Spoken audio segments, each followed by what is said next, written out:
자, 215페이지. 이제 양가로 3번의 위험부담. 215. 이건 지난 시간에 저희가 불능할 때 한번 해봤어요. 그러니까 불능은 이행 자체가 불가능하게 된 거고, 그 시점이 계약 체결 당시부터 불가능한 걸 원시적 불능, 계약할 땐 가능했는데 나중에 불가능하게 된 게 후발적 불능이라고.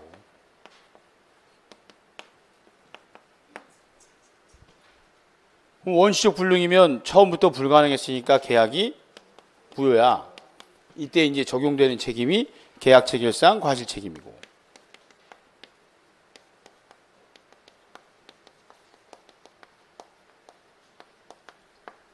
후발적 불능은 여전히 유효해요. 근데 그 불가능하게 된 사유를 채무자를 기준으로 해서 채무자한테 귀책 사유, 잘못이 있었냐 없었냐에 따라 사후 처리를 달리해. 그럼 채무자한테 잘못이 있으면 채무 불이행 책임이 발생하고, 잘못이 없으면 위험부담으로 해결해. 이게 불능의 민법상 전체적인 체계예요. 근데 교과서들은 이 순서로 돼 있는 게 아니고 법조문 순서대로 돼 있기 때문에 이게 흩어져 있어요. 그래서 이 공식은 1, 2월 기본 강의 때 프린트해서 드려. 아예 1월부터는 민법 공식을 인쇄해서 줄 거예요. 그날 필요한 거. 그래서 복습할 때 그거 단어 익히면서 보시라고 다 해놨으니까 그때 보시면 돼. 지금 쓰실 거 없어요. 그날도 쓸 거 없을 거야. 쓰는 거 없게 하려고 다 만들어 지금. 그럼 불능은 원시적 불능이냐 후발적 불능이냐에 따라 처리가 다르니까 일단 원시적인지 후발적인지 구별하셔야 되고, 후발적 불능 나오면 이 채무자한테 귀책 사유가 있냐 없냐에 따라서 처리 방식을 달리하셔야 돼. 그럼 여기서 이제 채무자가 누군지를 정리해야죠. 그럼 우리가 첫날 한 거 아니에요. 채무자는 채무를 이행해야 될 사람이란 뜻인데 그 주어진 전제에 따라 채무자가 정해진다고. 그럼 불능이란 이행이 불가능하게 된 거죠. 그럼 이제 매매계약이라고 하면, 매매계약은 둘이 매매계약을 해. 그럼 매매계약에서 채무자는 둘 다잖아요. 쌍무계약이니까. 얘는 소유권 이전할 채무자, 얘는 대금 지급할 채무자. 근데 지체는 할 수 있는데 안 하는 거니까, 얘가 돈 주는데 얘가 소유권 이전 안 해? 그럼 얘가 지체죠. 얘는 소유권 이전하려고 하는데 얘가 돈을 안 줘. 그럼 얘도 지체지. 그러니까 지체는 어느 채무에서든 다 발생하는 채무 불이행의 유형이에요. 근데 불능은 이행이 불가능하게 돼야 되거든. 그러니까 소유권 이전이 불가능하게 될 수는 있지만 대금 지급은 불능이라는 게 있을 수가 없다고. 대금 지급기일 날 대금 지급 못하는 건 다 지체예요. 할 수 있는데 안 하는 거야. 근데 소유권 이전은 가능한데 안 하면 지체고, 소유권 이전이 불가능하게 되면 불능이야. 그러니까 불능이 나오면, 불능에서 말하는 채무자는 매도인을 뜻하는 거라고. 그걸 외워야 돼요. 이걸 매번 질문하는 사람이 있어요. 1년 내내. 아니 강의를 듣는가 안 듣는가 싶어요. 그냥 매매계약상 채무자가 누구냐라고 하면 둘 다야. 쌍무계약이라. 소유권 이전 채무자는 갑이고 대금 지급 채무자는 을이야. 근데 불능에서 채무자가 누구냐라고 하면 매도인, 갑만을 채무자다 그래. 을은 뭐라고 불러요? 채권자라고 부르는 거야. 왜? 불능이니까. 불능이니까. 전제가 딱 주어진다고. 그러니까 매매에서 불능 나오면 매도인, 이 사람이 채무자, 매수인을 채권자라고 한다고. 그게 좀 정립이 되셔야 돼. 은행에서 돈 빌리죠? 그럼 돈 빌린 사람, 돈 갚아야 될 사람이 채무자지. 매매계약을 하면 매도인, 매수인 둘 다 채무자지.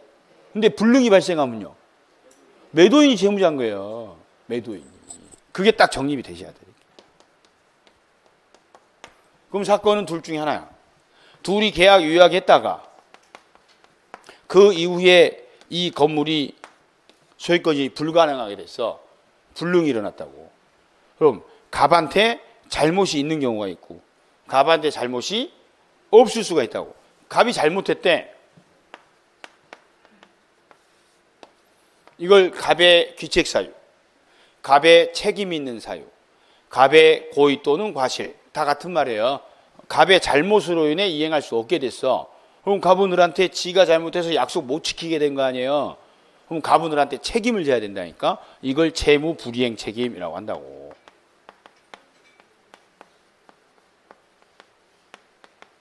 야, 채무 불이행 책임이 무슨 뜻이요? 채무를 불이행했으니까 지는 책임. 그럼 채무 불이행 책임이 발생하려면 계약이 유효라야 돼요? 무효일 때도 발생해? 채무 불이행 책임은 계약이 유효일 때만 발생해? 무효일 때도 발생해?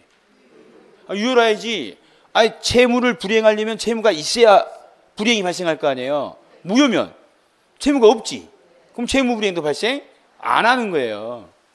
유효라야 발생하는 책임인 거야. 그리고 채무 불이행 책임은 채무자가 잘못했을 때 발생하는 거예요.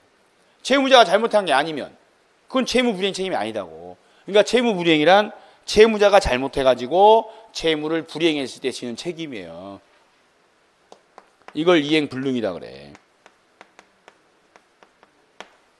그럼 이행 불능이 뭔 뜻이요? 채무자가 잘못해가지고 이행이 불가능하게 된 경우. 그럼 을은 이 갑과의 계약을 해제할 권리가 생기고 손해배상을 청구할 수 있다고.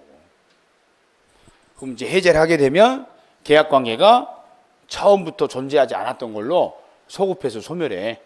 그럼 줬던 돈 돌려받아야죠. 그때 준 돈만 받아야 돼요? 이자도 받아야 돼? 이자도 받아야 돼.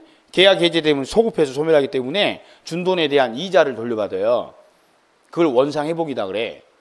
그때 이자 계산할 때 갑이 돈 받은 날부터 계산해야 돼요? 받은 다음 날부터 계산해야 돼? 받은 날부터. 왜 받은 날부터 이자 계산해야 돼요? 돈을 받은 날 쓰거든. 돈을 받은 다음 날 써요? 여러분은 그럼 돈을 받아서 다음 날 꼭 쓰셔?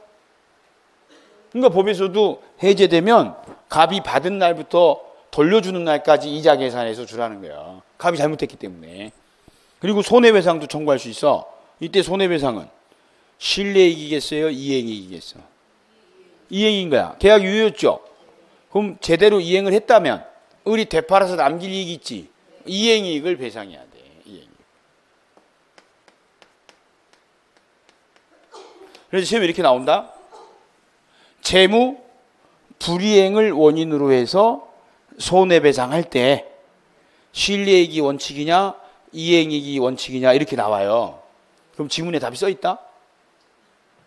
채무 불이행일 때 손해배상 뭐냐고? 뭐라고 써 있어요? 여기 써 있잖아. 채무를 이행하지 않았기 때문에 손해배상이 하는 거 아니야? 그럼 무슨 손해배상해? 이행이익 배상하는 거야. 왜 그것도 없어? 실내이익은 무효일 때 발생하는 거야. 유효라고 믿었기 때문에 입은 손해. 유효일 때 발생하는 손해는 유효하게 이행을 했을 때 발생할 이익, 이행이익을 배상하는 거라고. 이렇게 처리해. 이게 공평해. 그럼 왜 갑은 을한테 책임을 져야 돼요? 갑이 잘못했으니까 그렇지. 갑이 잘못했으니까 을한테 책임을 져야 된다고. 그걸 채무 불이행이다. 해제와 손해배상으로 해결해. 이게 한 사건. 자, 또 하나는 둘이 매매계약을 유약했다가 그 이후에 이 건물이 이행할 수 없게 됐다고. 소실 멸실됐어. 그런데 갑 잘못이 없어. 을도 잘못이 없어.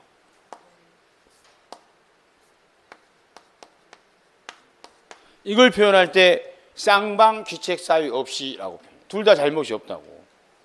그럼 둘 다 잘못한 게 없는데 소유권 이전이 불가능하게 됐잖아요. 그럼 이게 건물 매매일 때 쌍방 귀책 사유가 없는 예로 나올 수 있는 건 천재지변, 낙뢰, 홍수, 태풍, 산불 이런 거 나와요. 혹은 제3자 방화, 둘 이외의 사람이 방화, 불 질러가지고 없었다고. 둘 다 잘못 없는 거. 토지 매매가 나오면 수용된 게 나와요. 국가에 수용된 건 둘 다 잘못한 게 없으니까. 그럼 이거를 어떻게 처리하는 게 공평하냐는 거예요. 처음에는 계약이 유효해가지고 양채무가 발생했다가 둘 다 잘못한 거 없이 이행할 수 없게 됐어. 그럼 법에서는 공평하게 잘못한 사람이 없으니까 둘 다 의무를 소멸시켜 주는 거예요. 그럼 갑 소유권 의무 없어. 을도 대금 지급할 의무가 없다고. 둘 다 의무가 소멸해. 이게 공평하다는 거예요. 그럼 을은 갑한테 책임 물을 거 있어 없어요? 없어. 왜 없어요? 갑이 잘못이 없으니까. 그럼 갑은 을한테 책임 물을 수 있어 없어요? 없어요. 둘 다 잘못한 게 없으니까. 그럼 주고받은 계약금 있으면 어떻게 해요? 당연히 돌려받아야지. 둘 다 주고받을 게 없으니까. 이거를 표현을 할 때 채무자 누구요?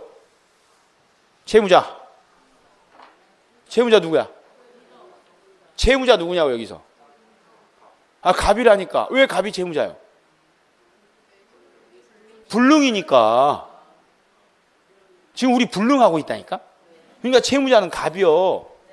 그럼 갑의 입장에서는 물건 주고 돈 받기로 돼 있었는데 둘 다 잘못 없이 물건이 없어지는 바람에 물건은 안 줘도 되지만 줄 수 없게 됐지만 약속한 돈도 못 받게 됐잖아요. 그걸 위험이다 그래. 그럼 갑과 을 중에 위험을 누가 부담하는 거냐? 갑, 채무자가 위험을 부담한다라고 표현을 하는 거예요.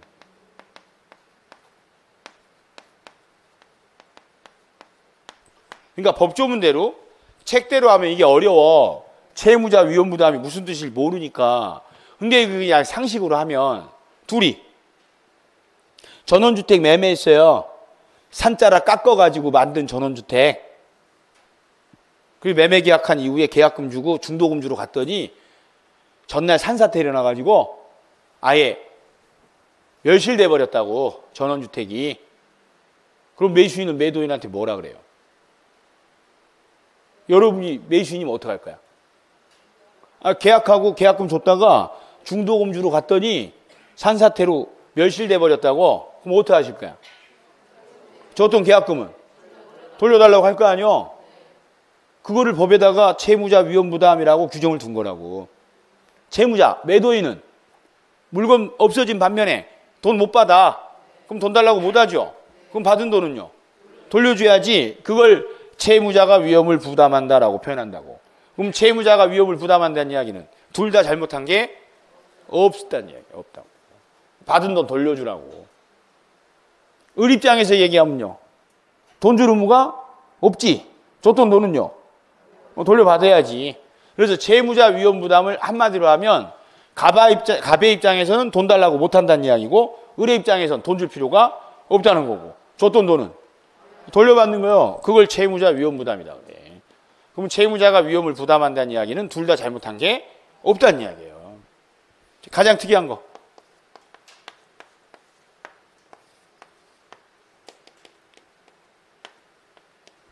둘이 매매 계약한 이후에 소유권 이전이 불가능하게 됐어. 근데 갑은 잘못이 없어. 을이 잘못했어. 이 을이 잘못한 사건이 두 가지인데 첫째는 이들 간에 계약한 이후에 이 건물 비어있다 보니까 을이 하루쯤 들어가서 잔다 그랬어요. 그러라 그랬어요. 근데 을이 들어가서 자다가 술 먹고 마루에서 담배 피면서 잠들어가지고 쪽발다 다 태워 먹었어.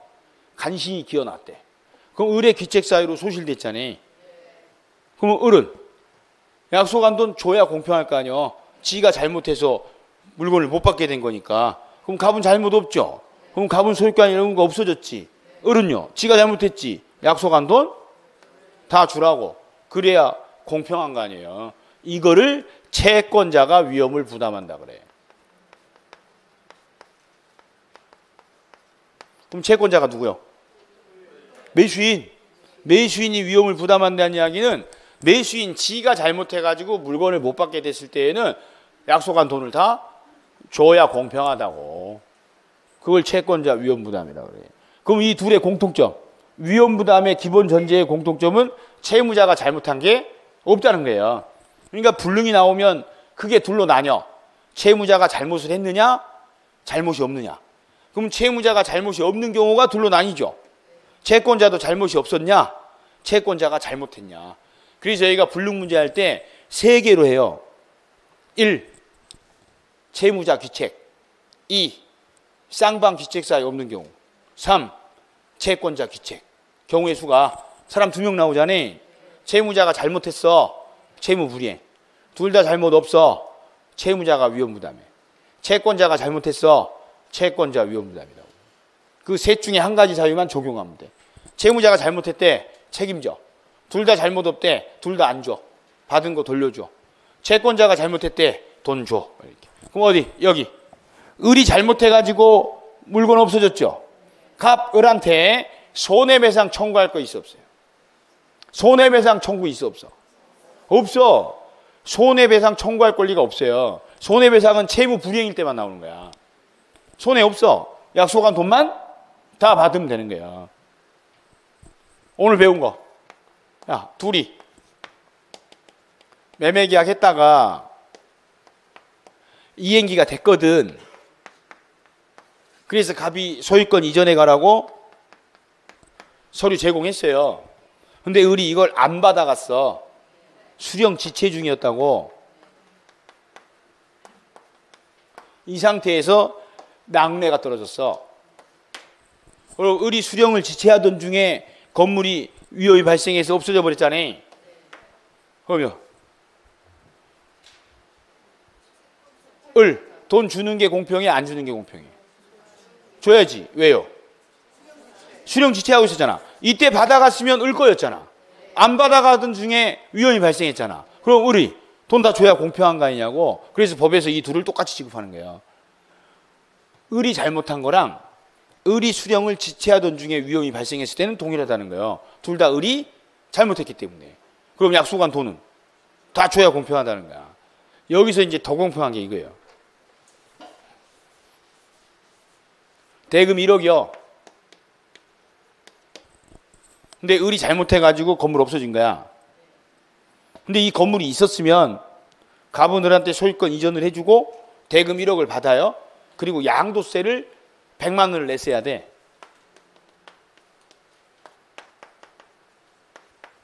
그럼 얘는 건물 팔고 실질적으로 얻을 이익이 9,900이었다고 100만 원 세금 내야 되니까.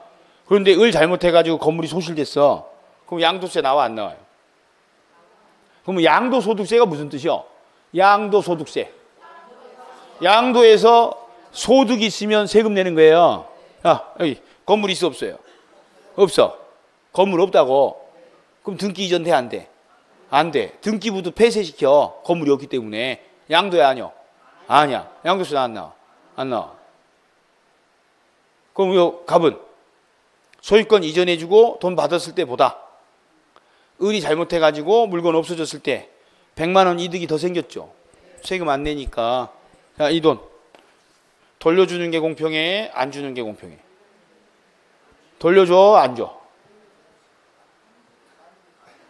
안 주실 거지? 그래서 법에서 주라고 규정된 거예요. 여러분들 안 주실 거잖아. 법에서 주라고 규정을 두는 거야. 그게 공평하니까. 절대 법에서는 자기가 얻을 수 있는 이익을 초과 이익은 인정 안 해요. 그게 공평한 거야. 그러니까 갑이 얻을 수 있는 이익을 초과해서는 이익을 인정 안 한다고. 부당이득이야 그건. 그래서 이 경우에 규정을 둔 게 채권자가 잘못해가지고 위험이 발생했으면 당연히 채권자는 자기 거 다 줘야 된다. 근데 채무자가 자기 채무를 면하면서 반사적으로 얻은 이익이 생겼다면 그 이익은 채권자한테 상환해줘라. 그게 공평하니까 그렇게 규정을 두는 거라고. 그걸 위험부담이다. 그러니까 여기는 이론적으로는 잘 안 나와요. 열의 9문제는 갑과 을 사례 형태로 나와. 그게 쉬워요.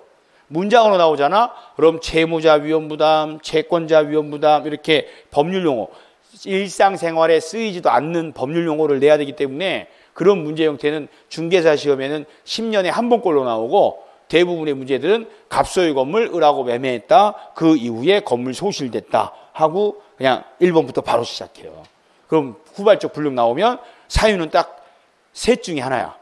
갑의 귀책 사유가 나왔는지, 갑과 을 귀책 사유 없는 게 나왔는지, 을 귀책, 을 수령 지체가 나왔는지 그거 확인하시는 거예요. 그럼 갑이 잘못했으면 해제와 손해배상을 해결하고, 둘 다 잘못 없으면 둘 다 의무가 소멸하니까 받은 돈 돌려줘야 되고, 채권자가 잘못했으면 약속한 돈 다 줘야 되고, 수령 지체 중이었어도 약속한 돈 다 줘야 돼. 그때 갑이 받은 이익이 있으면 갑도 을한테 그 이익은 상환해야 돼. 그게 딱 5개 문장 채워져요. 오지선 다 쭉 나와요.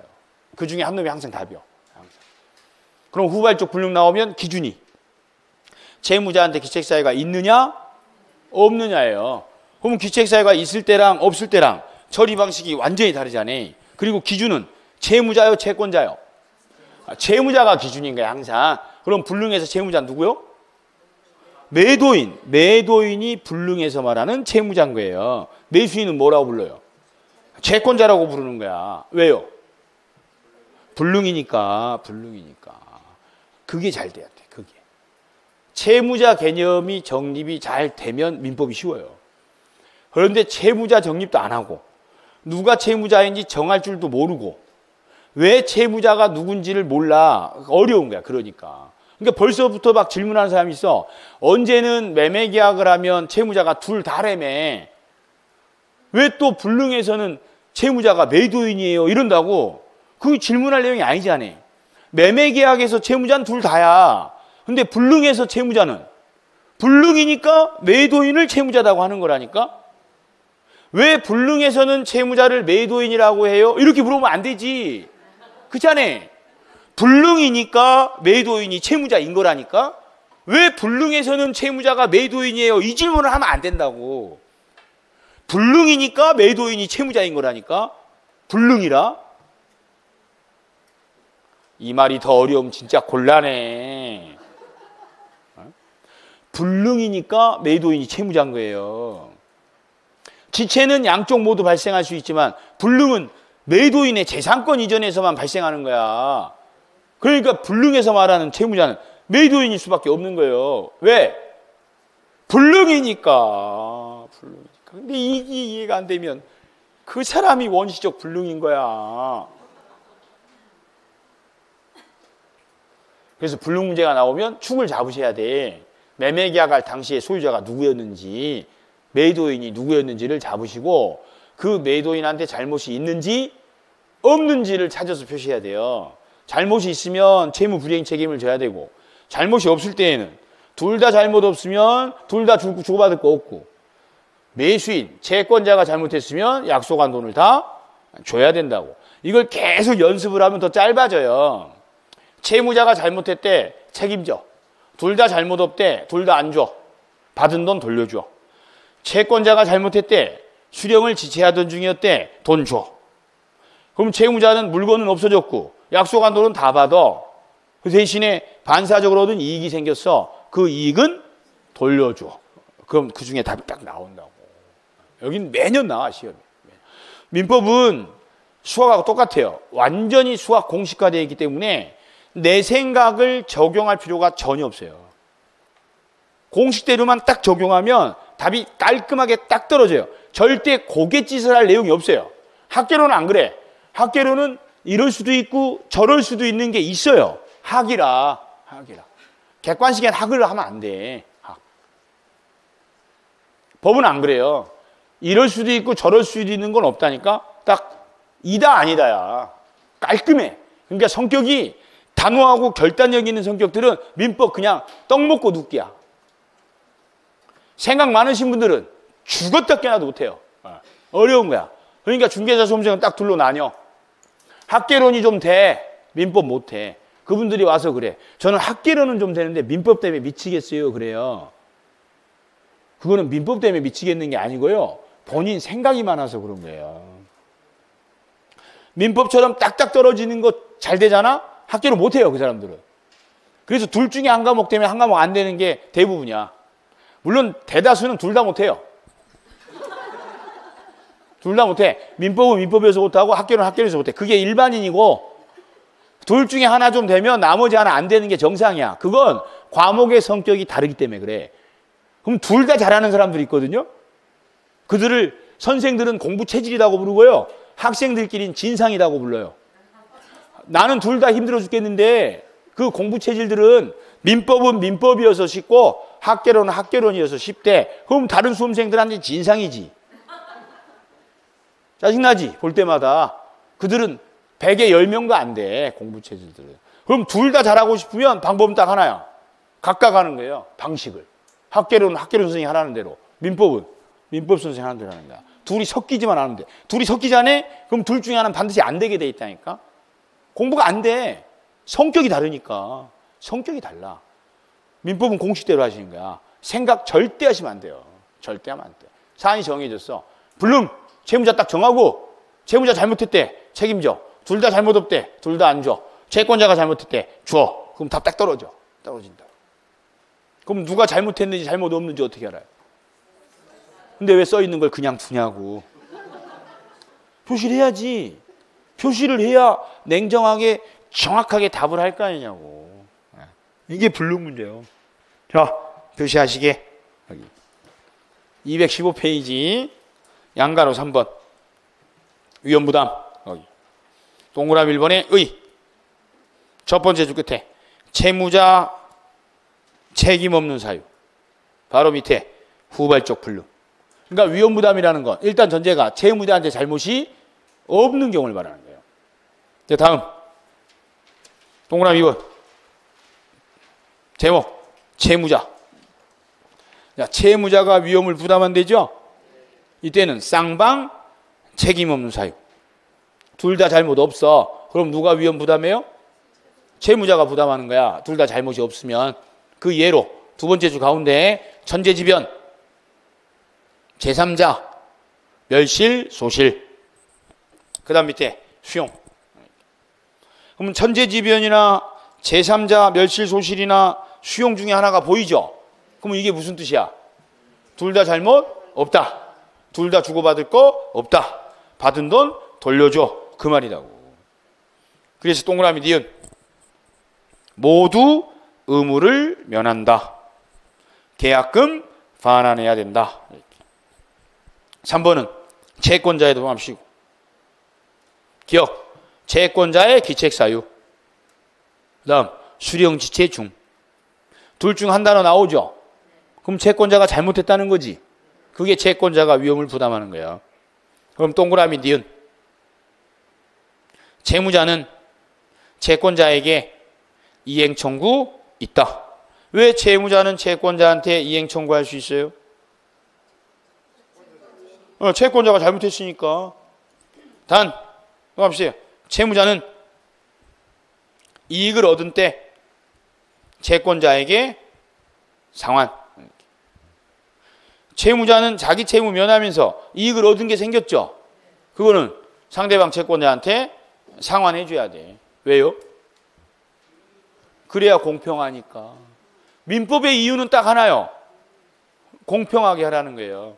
자, 공법 공평해요? 공법 그 내용이 공평하냐고. 그런 게 어디 있어? 그럼 세법은 공평해? 양도세 세율 공평하시냐고. 아니잖아요. 국가에서 의무를 부과하는 거야. 민법은요 공평해. 왜? 개인들끼리 관계니까. 두 당사자들끼리는 공평해야 될 거 아니야. 그러니까 민법은 공평하다. 공평하게 해야 된다가 이해예요. 공법은 공평하게 일할 수가 없어요. 외워야 돼요. 외워야 된다고. 세법, 세율 외워야죠. 그게 무슨 공평하게 기억할 수 있는 내용이 아니잖아. 근데 민법은요 외울 게 없어요. 공평해야 하라는 거야. 쌍무계약사 발생한 양채무 간에 누가 먼저 이행해야 공평해? 동시에 해야 공평한 거 아니오? 그게 외울 거야? 동시에 해야지. 근데 한 놈이 안 하죠? 그럼 상대방 해 안 해? 안 하지. 너도 안 하니까 나도 안 해. 한 명이 했지. 그럼 상대방도 해야지. 안 하면 책임져야지. 채무자가 잘못했지. 책임져야 공평하죠. 둘 다 잘못 없지. 주고받은 거 없어야 공평하지. 채권자가 잘못했지. 줘야지. 그래야 공평하지. 그랬더니 채무자가 양도세 안 내게 해서 이익이 얻었지. 돌려줘야 공평하지. 어찌나 공평한지. 그러니까 민법이 이해가 안 되시는 분들은요, 자기 욕심이 많으신 거야. 공평하지 않은 거야. 그렇게 생각하면 돼요. 그럼 제대로 이해한 거예요. 저는 민법이 이해가 안 가요. 그분들은 자기 욕심이 강한 거야. 자기 경험치가 강하고 공평하지 않으신 거예요. 공평하지 않으신 거야.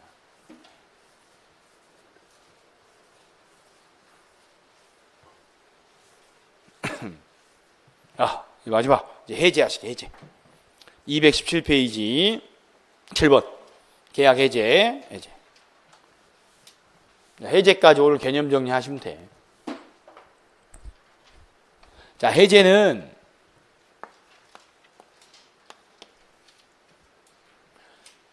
유효하게 성립된 계약 관계를 당사자 1인이 일방적으로 소급해서 소멸시키는 걸 해제라고 해요. 이와 구별되는 개념이 합의해제야. 합의해제.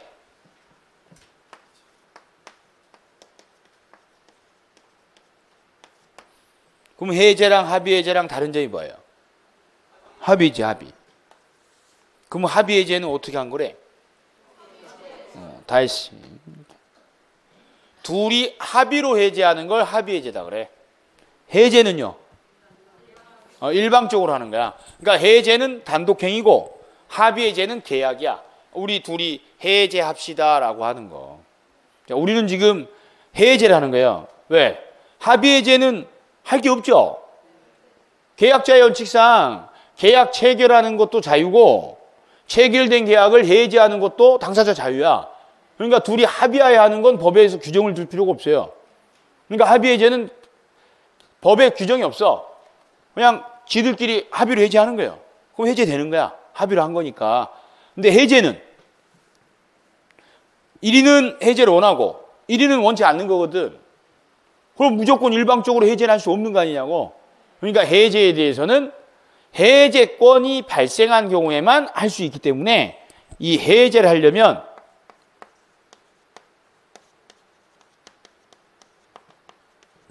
해제권이 발생한 경우라 해야 된다. 그래서 해제권 발생 사유들을 법에 규정을 둔 거예요.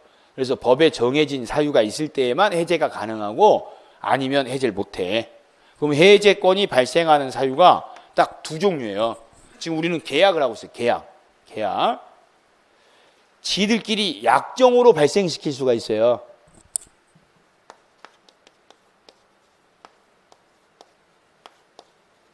그걸 약정해제권이다 그래. 자, 약정해제권이 무슨 뜻이요? 약정에 의해서 발생하는 해제권. 그럼 약정해제권하고 합의해제랑 다른 점이 뭐예요? 약정해제권은 해제권이 발생하는 사유를 당사자 약정으로 정한 거고 이 해제권이 발생하죠. 그때 해제는 일방적으로 하는 거예요. 그러니까 둘이 토지 매매 계약을 하면서 매수인이 그래. 내가 이거 토지 매수하는 이유가 전원주택을 지을 목적인데 만에 하나 건축허가를 못 받게 되면 매수한 게 의미가 없어지니까 건축허가를 못 받았을 시에는 매수인인 내가 일방적으로 해제할 수 있게 해주라. 그랬더니 매도인이 만약에 그런 일이 생기면 그렇게 하래. 이걸 약정해제권을 유보했다 그래요. 유보는 미리 정하는 걸 말해. 그럼 둘이 약정해제 사유를 정해놨지. 근데 건축허가를 받았어. 그럼 발생할 일 없죠. 근데 건축허가를 못 받았어. 그럼 약속대로 해제권이 발생해. 그걸 약정해제권이다 그래. 그럼 이제 매수인은 해제할 건지 말 건지 선택할 수 있게 된 거예요. 그럼 해제를 하죠. 그때는 해제하고 싶으면 매도인한테 해제한다 하면 해제가 되는 거지 해제하자라고 합의를 하는 게 아니다고. 근데 합의해제는 서로 일방적으로 해제를 하는 게 아니고 둘이 매수인이 매도인한테 우리 해지합시다 그런 거야. 그러니까 매도인이 좋다. 나도 없던 걸 하고 싶었는데. 이렇게 합의로 해지하는 걸 합의해제. 약정해제권은 일방적으로 해제를 하는 거예요. 근데 그 해제권이 발생하는 원인, 사유를 약정으로 정한 걸 말한다고. 다른 건 느껴지죠? 다행이야. 그리고 이제 시간이 다 되오면 못 알아들어도 알아들은 척 해버려. 넷내 치킨이 되는 수가 있다고. 저는 속지 않으니까 나한테 써먹을 생각 하지 마세요.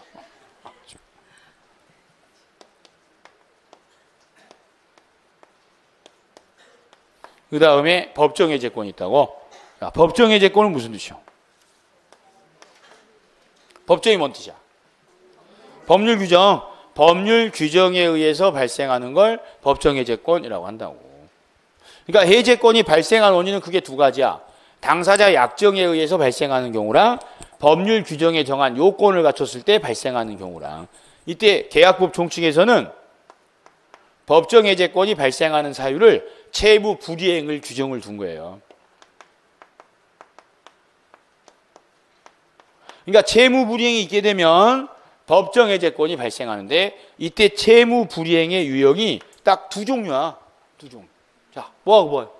오늘 다 했어요. 채무를 불이행하는 유형은 딱 두 종류밖에 없어.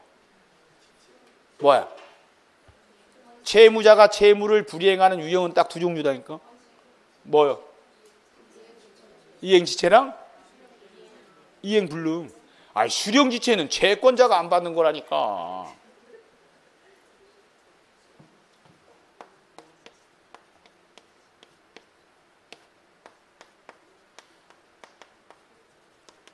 자, 한번 머리 짜내봐요.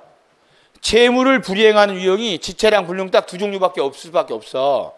이거 이외에 하나 더 있는지 한번 짜내봐. 채무 불이행 유형을. 없다니까? 아니, 채무를 이행을 해야 되는데 할 수 있는데 안 하는 경우가 있고 할 수 없게 된 게 있잖아요. 또 없잖아. 그러니까 채무 불이행은 둘 중에 하나요. 지체 아니면 불능인 거야. 그래서 앞에서 한 내용들이 연관되는 게 뭐냐면 채무를 이행하지 않는다고 해서 무조건 채무 불이행이 아니에요. 채무자가 잘못을 해야 되는 거야.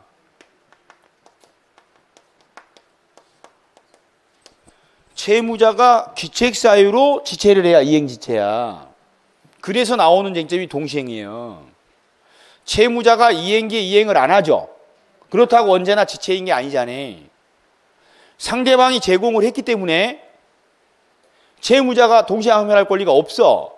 근데 이행 안 하면 잘못한 거니까 지체야. 근데 상대방 매도인도 제공을 안 했어. 그럼 매수인은 동시에 항변할 권리 있죠? 그럼 잘못 없잖아.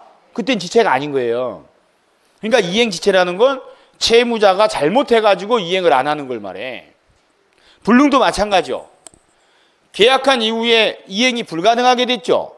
그렇다고 언제나 채무불이행이라고 하는 게 아니라고. 채무자가 잘못을 해가지고 불가능하게 됐을 때가 채무불이행, 이행불능이고, 채무자가 잘못한 게 없는데 이행이 불가능하게 되죠. 그건 뭐라 그래?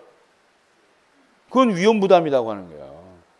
그러니까 채무불이행이라는 건 채무자 잘못이 있었을 때 이야기고, 위험도 딱 두 가지가 할 수 있는데 안 하는 거랑 할 수 없게 된 거랑 딱 두 종류.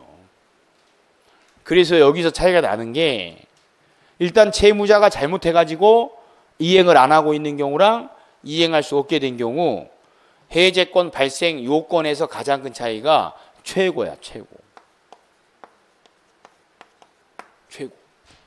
최고는 저희가 무건대리 할 때 자세히 했어요. 이행할 거냐 말 거냐 물어보는 게 최고야. 근데 여기 해제권 발생하기 위한 요건으로 나오는 이 최고도 마찬가지로 이행할 기회를 주는 거예요. 언제까지 이행할 의사가 있냐 없냐를, 이걸 이행할 기회 이렇게 읽으시면 돼요. 그럼 지체는 할 수 있는데 안 하고 있는 거죠. 그럼 바로 해제권이 발생하는 게 아니라 상당한 기간을 정해서 일단 최고를 해야 돼요. 이행할 기회를 줘야 돼. 그리고 그때까지 기다려주라고. 근데 그때 이행을 하죠. 그럼 이제 해제할 이유가 없어지는 거고, 이행할 기회를 줬는데도 안 하지. 그때 해제권이 발생하게 되는 거야. 그걸 최고다 그래. 자, 불능. 채무자가 잘못해가지고 이행할 수 없게 됐죠. 야, 최고할 필요 있어 없어요? 있어 없어? 왜 없어요? 불능이니까. 근데 이때는 즉시 해제할 수 있는 거야. 최고할 필요가 없다고. 그래서 쉽게 나올 때는 뻗어서 이렇게 나와요. 채무자의 채무가 이행 불능이 된 경우 채권자는 상당한 기간을 정해서 최고한 후라야만 해제할 수 있다. 이렇게 나와 시험에. 소름 끼칠 일 아니요? 아니 앞에 불능이라고 써 있잖아. 근데 이행할 기회를 주면 달라져요? 불능인데 기회를 주면 달라지냐고? 줄 필요 없잖아. 근데 최고해야 된다라고 황당하게 나온다니까. 틀려요. 수험생 절반 이상이 그거 틀려버려. 그러니까 시험에 해제 부분에서 최고해야 최고 없이란 말이 들어있으면 그거 물어본 거야. 그럼 그 문장을 무턱대고 외울 게 아니라 이행할 기회를 줄 필요가 있는 사건인지 없는 사건인지만 찾으면 돼요. 그럼 지체는 기회 주면 달라지지. 불능은요? 줘봐야 달라질 게 없지. 그러니까 지체는 최고해야 되지만 불능은 최고할 필요 없는 거예요. 즉시 해제할 수 있는 거라고. 다요. 여기까지가 일방적으로 해제할 수 있기 위한 해제권 발생 사유예요.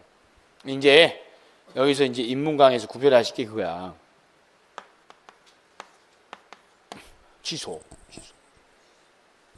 취소하면 서급해서 무효로 되죠. 그러면 해제랑 취소랑 둘 다 서급해서 효력이 없어지는 게 같거든. 근데 제도가 완전 달라. 가장 큰 차이가 사유가 달라. 야, 취소는 언제나 할 수 있는 게 아니에요. 취소할 수 있는 경우는 딱 4경우밖에 없어요. 뭐?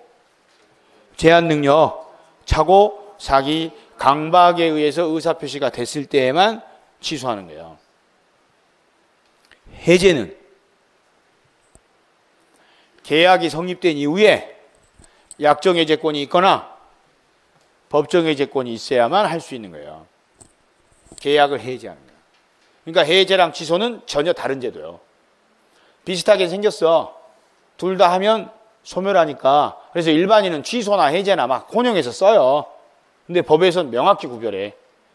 취소 나오면 제한 능력, 착오, 사기, 강박 중에 하나가 있어야 하는 거고, 해제는 약정해둔 해제권 사유가 있거나 채무불이행, 법정해제 사유가 있어야만 해제할 수 있는 거예요. 전혀 다르다고, 사유가.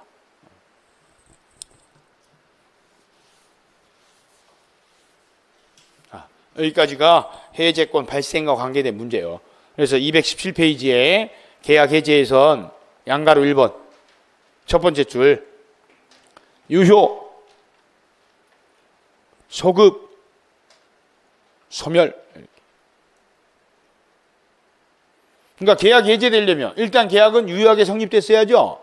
계약이 무효면 아무 효력 없죠. 그럼 해제 대상도 될 수가 없는 거예요. 계약이 유효일 때 발생하는 문제야. 그리고 해제를 하면 해제한 날부터 소멸하는 게 아니라 소급해서 소멸해. 그 밑에 양가로 3번에 동그라미 1번 약정해제권 나오죠. 거기 약정만 동하십니다. 읽어도 없어. 약정해제권이 무슨 뜻이요? 약정에 의해서 발생하는 해제권. 그 다음 218페이지 동그라미 2번하고 3번하고 같이 묶어서 쓰시면 돼. 법정해제권, 채무불이행 이렇게. 법정해제권, 채무불이행. 야, 동그라미 2번. 이행지체죠? 그럼 지체에다 동그라미 치고. 거기 동그라미 니은. 두 번째 줄 최고. 이행할 기회. 이렇게 표시합니다. 그러니까 지체의 경우에는 바로 해제할 수 있는 게 아니라 이행할 기회를 한 번 더 줘야 돼요. 왜요? 지체니까. 그래도 안 할 때 해제해야 돼요. 자, 동그라미 3번. 불능에다 동그라미 치고. 채무자 기책 사유로 불가능. 그러니까 이행불능은 채무자가 잘못해가지고 불가능한 걸 말하는 거야. 그래서 동그라미 니은 불능에다 도함치고 거기 최고할 필요도 없고 이행기를 기다릴 필요도 없고 자기 채무 제공할 필요 없이 전체를 가로치면 돼. 이걸 한 단어로 바꾸면 즉시. 불능이 일어났죠. 불능. 채무자가 이행불능을 일으켰어. 그럼 채권자는 즉시 해제할 수 있다고. 왜 즉시 해제할 수 있어요? 불능이니까. 채용할 필요 없어. 이행기 기다릴 필요 있어 없어요? 없어. 왜 없어요? 불능이니까. 자기 줘야 될 거 돈 좀 남았었어요. 잔금 줄 거 아직 남았었다고. 근데 해제할 거죠. 그럼 해제하면 준 돈도 돌려받아야지. 그럼 남은 잔금 제공할 필요 있어 없어요? 당연히 없지. 그러니까 해제를 하려면 불능이 원인일 때는 그냥 즉시 해제할 수 있는 거지 뭐 할 게 없다고. 불능은 즉시 해제할 수 있는 거야.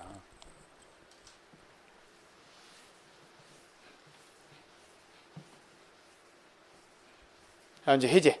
이제 해제를 했어. 그럼 계약이 해제가 되면 계약 관계가 소급해서 소멸해.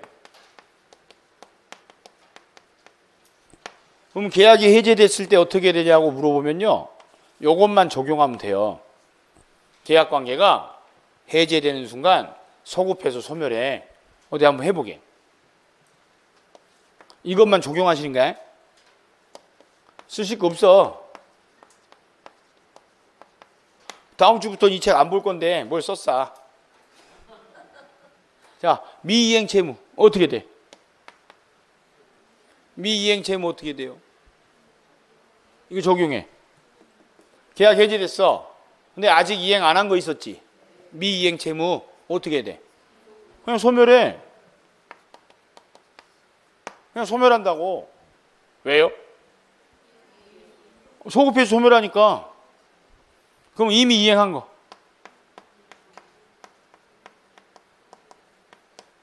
이미 이행한 거 어떻게 해야 돼? 서로 주고받은 거 어떻게 해? 돌려줘야지. 이걸 원상회복이다 그래. 원상회복이 무슨 뜻이요? 원래 상태로 회복하라고. 이 원래 상태가 언젠데요? 처음 계약할 때. 계약한 날로 처음으로 돌아가서 원상태로 회복을 해줘야 돼. 왜? 계약시로 소급해서 소멸하니까. 그럼 돈 받은 사람 있죠? 어떻게? 돌려줘야 돼? 그럼 당연한 거고. 계약을 해제하면 해제한 날부터 소멸해도 받은 돈 돌려줘야지. 소급해서 소멸해도 받은 돈은 돌려줘야 돼. 계약관계 효력이 없으니까. 원상회복이란 돈을 받았을 때 돈 돌려주는 건 당연한 거고 이자를 줘야 된다는 뜻이요. 원상회복은 이자가 발생한다는 뜻이야. 왜 이자가 발생해요? 소급해서 소멸하니까 그래. 그러면 이자는 받은 날부터 줘? 받은 다음 날부터 줘? 받은 날부터 주는 날까지 계산해서 줘야 되는 거예요. 물건 받은 사람이 있었죠? 그럼 해제되면 물건 돌려줘야지. 그건 당연한 거고. 소급해서 소멸하기 때문에 원상회복해야 돼. 그럼 물건 돌려준 사람 어떻게 해? 그 물건으로 얻은 이익 있죠? 과실. 그게 건물이야. 임대해가지고 월세 차임받았어. 그게 과실이다 그래. 과실도 돌려줘야 돼. 이걸 원상회복이다 그래요. 그럼 서로 주고받은 게 있었어요. 계약이 해제됐어. 그럼 둘 다 원상태로 회복해야지. 돈 받았던 사람은 이자 계산해서 줘야죠. 물건 받은 사람은 그 물건으로부터 얻은 이익을 다 돌려주는 거야. 그걸 원상회복이다 그래. 누가 먼저 돌려줘? 동시에 해야지. 그래서 해제 시 양 원상회복도 동시행 관계인 거예요. 그냥 자동으로 돼. 공평하게 하면 되니까. 공평하게. 책 읽고 외울 거 없다니까. 해제되면 어떻게 돼요? 소급해서 소멸해. 그럼 이 이후에 나온 이 내용 있지? 이거 외울 거 있어 없어요? 없어야 정상이에요. 그런데 해제되면 소급해서 소멸한다 알아요? 이건 알아. 이거 몰라. 이거 알아. 이것도 외워야 되는데 심각한 거야. 그게. 아니 해제되면 소급해서 소멸해. 그럼 그 뒤에 나오는 내용들은 소급 소멸만 적용하면 되는 거예요. 이게 딱 느껴지는 사람이 있고 어떻게 적용해? 나는 초보인데. 다 읽고 외워야지. 공부 못하는 거야 이제 스타일이 그게. 그러니까 하나만 알면 열이 해결될 걸 열을 각자 다 하니까 맨날 틀리시는 거야. 해제되면 어떻게 돼요? 소급해서 소멸해. 그럼 아직 이행 안 한 건 어떻게 해? 소멸해. 이미 이행한 건 원상 회복해야지. 그럼 돈 받은 사람은 이자 줘야지. 물건 받은 사람은 과실 줘야지. 왜? 소급해서 소멸하니까. 그럼 한 단어로 끝나죠. 공부 그렇게 하셔야 돼. 해제됐대. 어떻게 되냐? 그러면 그 다음 문장은 소급 소멸만 적용하시는 거야. 개별적 판례를 외우는 게 아니라 해제됐대. 당사자들 관계 어떻게 되냐? 소급해서 소멸하지. 그것만 적용하면 된다니까.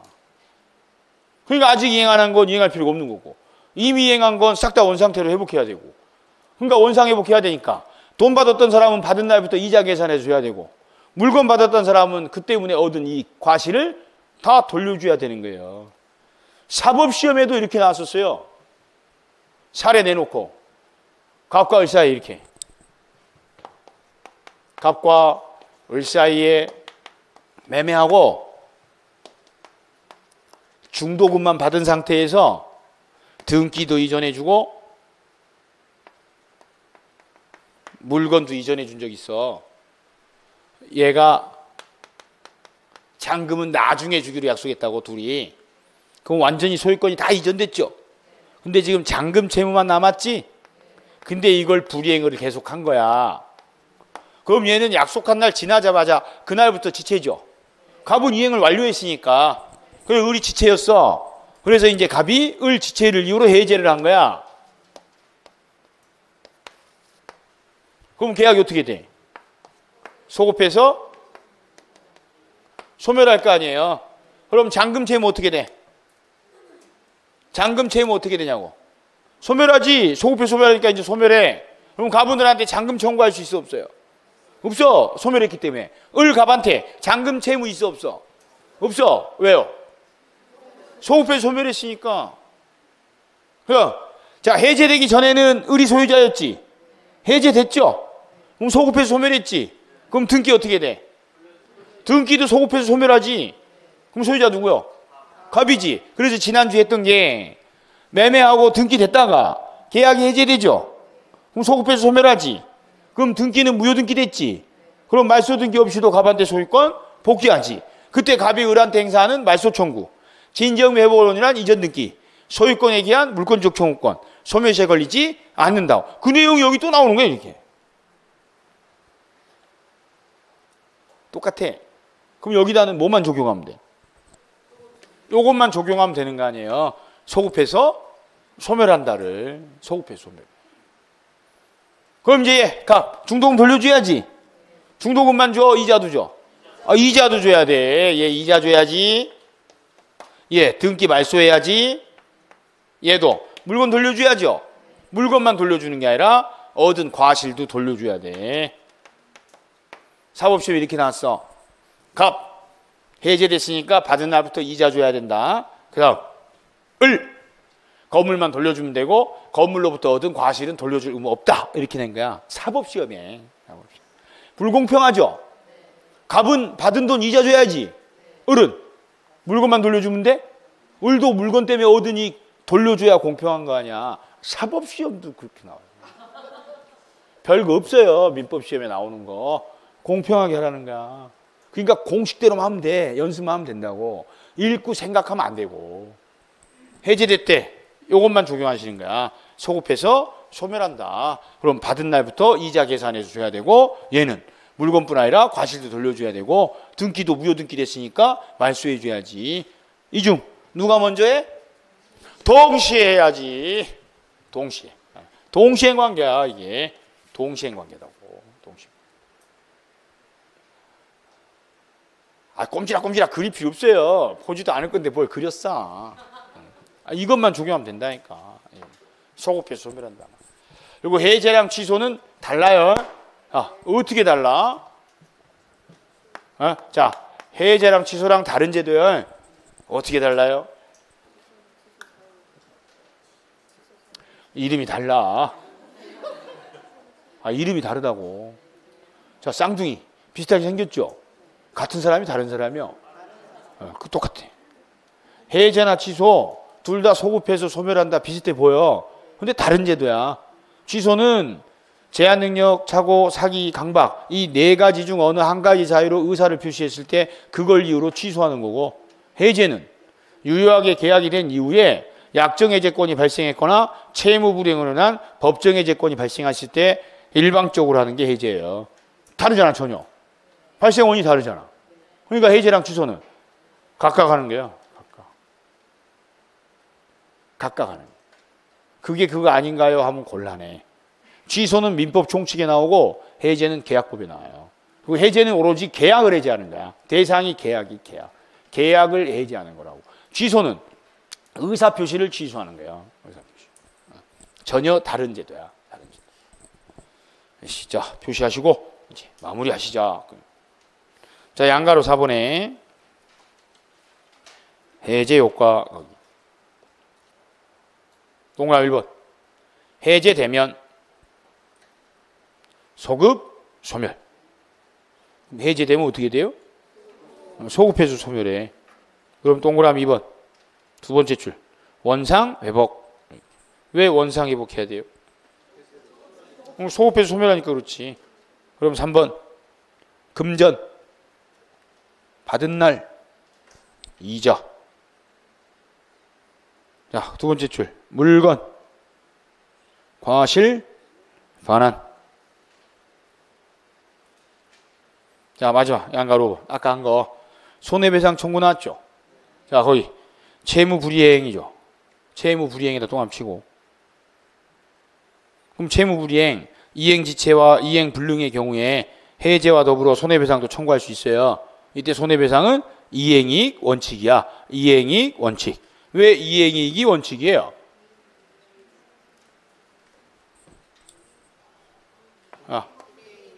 그래. 채무 불이행이니까 그렇다니까. 이름에 써 있잖아. 채무를 이행하지 않았잖아요. 그럼 손해배상 해야지. 그때 무슨 손해배상해? 이행이익을 배상. 숨은 그림 찾기랑 다를 게 없어요. 요즘에는 잘 안 하는데 옛날에 숨은 그림 찾기 유행했었잖아요. 신문에 매일 나오잖아요. 그럼 바늘 찾으라는데 바늘이 안 보이지? 웬만한 건 보이는데 바늘만 안 보일 때 있잖아요. 아무리 봐도 바늘이 안 보여. 그리고 이제 그 다음 주에 정답 나오죠? 봤더니 아이고 그 바늘이 나무 그 결 사이에 이렇게 살짝 그려갖고 안 보였었어. 그럼 이제 정답 보고 바늘이 어디에 숨겨져 있는지 알았잖아요. 그럼 그 다음부터 그 그림 그대로 보면 바늘 그냥 보이죠? 똑같아. 민법도. 지금은 숨은 그림처럼 눈에 안 보일 뿐이에요. 눈에 안 보일 뿐이야. 그거를 제가 보이게 1년간 훈련을 시켜. 그거를. 그럼 보인다고. 그게. 지금은 안 보여. 지금 아무것도 모르니까 아무리 내가 큰 소리로 악을 쓰고 용을 써도 안 보여. 그런데 이렇게 1년간 훈련하면 보여. 언제 보여? 그날 보여. 그리고 40문제가 다 보일 필요도 없죠. 한 26개 정도만 보이면 되잖아. 그럼 65점 맞으면 됐지 뭘. 뭐 더 맞을 필요가 뭐 있어. 뭐 학개론 때문에 때우려고? 됐어. 민법이나 잘 때우세요. 26문제 정도만 정확히 보이면 합격해요. 이 시험은. 점수 남는다고. 그러니까 보이는 연습하시면 돼. 그럼 보이려면 평소에 보일 부분에다가 표시를 해둬야 돼요. 표시하는 연습만 하면 돼. 그럼 나중에 그 문장이 시험에 나오면 표시된 채 보여. 자주 표시하고 외운 문장들은 표시된 채 보인다고. 그러니까 시험 볼 때는 외운 것만 골라서 풀으셔야지 안 외운 거를 시험장에 읽으시면 안 돼요. 그건 느끼세요? 못 느끼지? 어떻게 알아요? 혹시 모르는데 다 읽어봐야지. 그러니까 시험이 안 되는 거야. 절대평가 시험은 자기가 풀 거를 외웠다가 외운 것만 골라 푸셔야 돼. 그러니까 평소에 외운 건지 안 외운 건지를 읽기 전에 눈으로 보고 구별하실 수 있어야 돼. 그러니까 표시하는 훈련이 돼야 돼요. 그럼 자기가 평소에 그 문장에다가 표시하고 외운 사람은 외운 문장 딱 나오면 표시할 때가 보여. 그럼 표시하고 답을 하는 거고, 안 외운 문장은 안 보여. 그럼 버리고 가셔야 돼요. 그럼 이 시험 무조건 합격하거든? 근데 그런 거 없이 그냥 읽는 사람이 있어요. 다 읽어요. 다 읽어 일단. 그래서 아는 거면 읽고 하고 모르는 거는 또 읽어요. 시험이 되겠어요? 그건 느껴지세요? 그렇게 하시잖아. 전부 다 습관을 고치셔야 돼. 그걸 고쳐야 된다고. 그걸 수업 시간에 우리가 노력해서 고치는 거예요. 그게 6개월이면 완전히 고쳐주는 사람이 여러분 절반이고, 나머지 절반은, 그 중에 절반이 남은 기간에 고쳐져. 근데 끝까지 안 되다가 그날 고쳐지는 게 나머지 25%야. 남은 25% 있죠. 못 고쳐요. 제 경험칙상 100명 기준으로 끝까지 25%는 못 고치더라고. 그래서 11월부터 땡겨서 더 한 거예요. 그 25% 남은 사람 중에 그중 절반 12.5%라도 어떻게 해보려고. 단 한 명이라도. 그건 본인이 의지가 있으셔야 돼. 이게. 고쳐야 된다니까. 객관식은 그 방식 외에는 여러분이 살아남을 길은 없어요. 읽어갖고는 답 안 나와. 안 나온다고. 그렇게 하셔야 돼. 오늘 이제 여기까지고, 인문 강의 이걸로 끝이야. 다음 주에 하는 건 지금까지 했던 것 중에 1월부터 이제 본 수업 들을 때 그래도 이 정도 용어는 한 번 더 하고 하는 게 더 수업 듣기 편할 것 같다 해서 하는 거예요. 원래는 안 해야 되는데 수업을. 왜냐하면 다른 학원은 다 이번 주에 종강이거든. 다른 데는 다 7주로 종강이에요. 근데 우리만 8주가 나온 거야. 희한하게. 옛날 같으면 놀았는데, 같이 쉬었는데, 용어 정리라 또 해주겠다고 하니까 하기로 한 거예요. 그래서 오후 2시부터 해요. 그러니까 바쁘신 분들은 안 나와도 돼. 한 명도 안 나오면 난 더 좋아. 그냥 집에 가면 되니까. 근데 그럴 일은 없거든. 그러니까 평상시대로 수요일은 어차피 쉬니까 오전에 오셔서 옆에 반 그 민사특별법 하니까 한번 들어보시고, 아, 나는 이렇게 옆에 선생님은 조곤조곤 설명 잘 해준대요. 강의는 안 봐서 나도 몰라. 조곤조곤 자세히 설명 잘 해주는 스타일이에요. 그러니까 들어보시고, 나는 이게 맞다. 저 날라리처럼 막 큰 소리나 치고 막 건너뛰고, 아우 정신사 나왔는데 하나씩 하나씩 이렇게 꼼꼼히 일러주고 짚어주니까 나는 이게 난데, 그럼 이럴 때부터 그쪽 들으시는 게 나아요. 진짜로. 이게 남들 듣는다고 따라 들어서 자기한테 꼭 좋은 건 아니야. 자기한테 맞아야 돼. 아무리 명품 옷도 자기랑 사이즈 안 맞으면 우리는 명품이 안 어울리거든. 사람이 안 어울려. 우리 집사람 말이에요. 어쩜 멀리 입어도 그렇게 싼 거 같니? 열받게. 그래서 우린 비싼 옷 안 입어. 자기는 뭘 걸쳐도 명품처럼 보이는데, 그래서 대단하세요. 말아요. 강의도 마찬가지야. 아무리 좋은 것도 자기한테 맞아야 되니까 들어보시라고. 그리고 오후에는 용어만 하는 게 아니라 우리가 지금 배웠던 용어, 뭐 최고 나오면 최고와 관계된 시험 지문이 있을 거 아니에요. 그래야 도움이 되거든. 이 단어가 이렇게 시험에 나온다고. 그래서 몇 개만 자주 언급되고 일반 수험생들이 꾸준히 안 하면 헷갈려하고 어려워하는 거 몇 개만 골라서 할 거야. 한 3시간 정도. 일찍 할 거야. 아직 자료도 안 만들었어요. 최소한만 하려고. 그럼 이제 저녁 때 보신각 가서 종치고 가면 되잖아. 그날이 31일이니까. 대신 이제 이 책은 더 이상 보실 필요 없고, 이제 1월 달부터는 기본서 딱 가져오시면 돼. 그러면 제가 여기 키워드 정리된 거 있죠? 그거 프린트 드리고 PPT 띄워놓고 같이 할 거예요. 옆에다가 그림도 그리고 반서도 하고. 글 쓸 게 없으실 거야. 다 인쇄해서 줄 거예요. 키워드로. 다음 주에 오실 분들은 다음 주에 보고 안 오실 분들은 오늘 인사하고. 그러니까 1월 첫째 수업할 때 1월 7일 날은 기본서만 딱 들고 오시면 돼. 다음 시간에 뵙겠습니다.